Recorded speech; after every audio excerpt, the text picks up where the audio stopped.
We hand them a tablet to keep them entertained, but we don't give them a map to understand the world we're throwing them into. And no, this video won't focus on dopamine spikes or how we're stealing kids' ability to focus and be creative. Although yes, that matters and it deserves a separate video. Stay with me because we're diving into something deeper.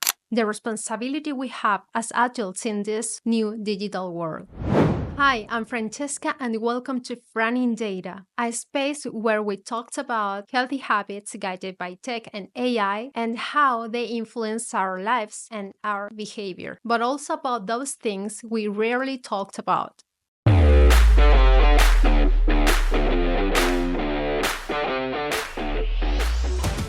Sometimes I wonder if we're raising children or tiny explorers with no map.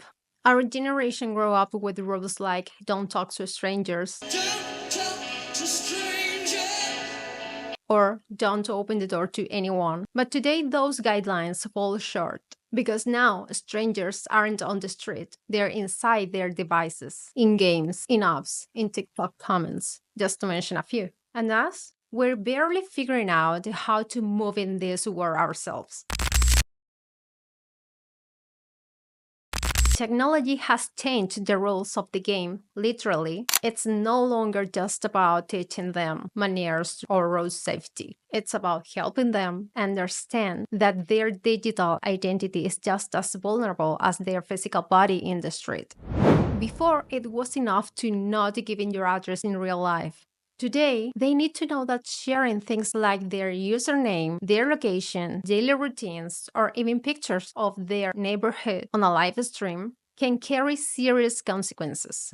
Platforms evolve faster than parents can adapt. While we are figuring out how one social network works, 3 new ones have already launched. This isn't about blame, but it is about responsibility. If we don't guide them, we end up educated from a place of reaction. And that always puts us one step behind. And this isn't just a personal gap, it's structural. Laws, education systems, even social ethics move at a speed that can't keep up with exponential tech growth. As Ray Kurzweil said about the technological singularity, AI may evolve so fast that the human mind won't be able to keep pace. Maybe we're already feeling that gap. And our kids, the most vulnerable, are growing up right in the middle of it. There are risks we've been underestimating or ignoring for a long time. This is, if it doesn't happen close to me, I don't notice. That's how we end up dangerously uninformed. Grooming on gaming, platforms that look innocent. Violent or self-harming content ensured that slip through filters. Misinformation disguised as humor or memes. Many adults still believe that as long as there's no sexual content, everything is fine. But the harm goes beyond that. Self-esteem, worldview, addiction to validation, and more. In my view, ignoring these risks is serious.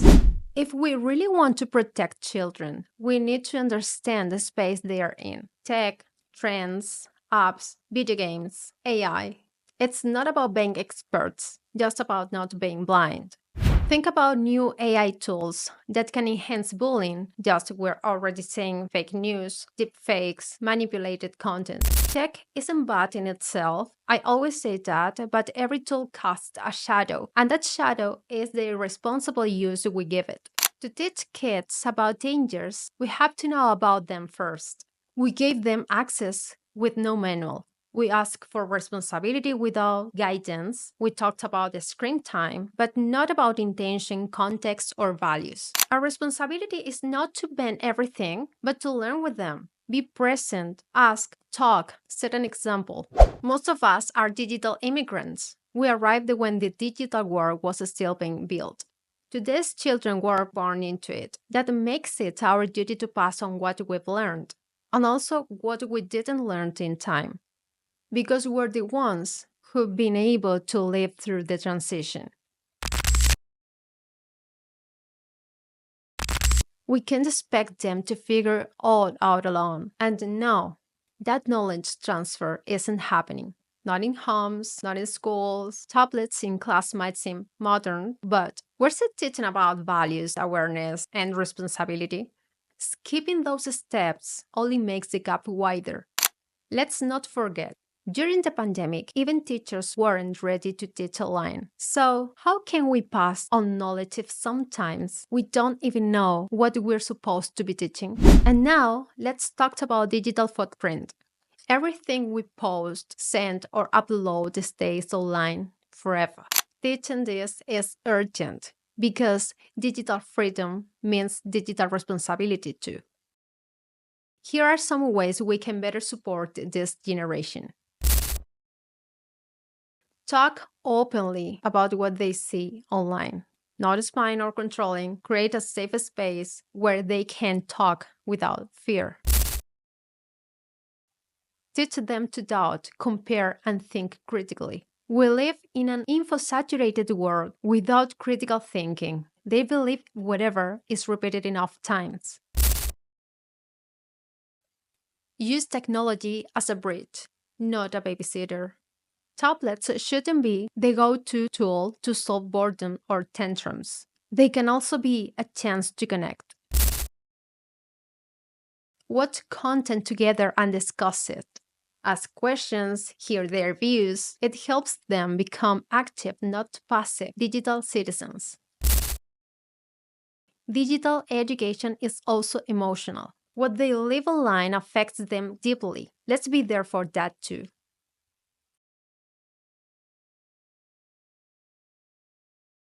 Now, to close, I love to leave you with this. This isn't about demonizing tech, it's about showing up, listening, and taking responsibility. Let's stop obsessing over screen time and start asking how and why they're using screens.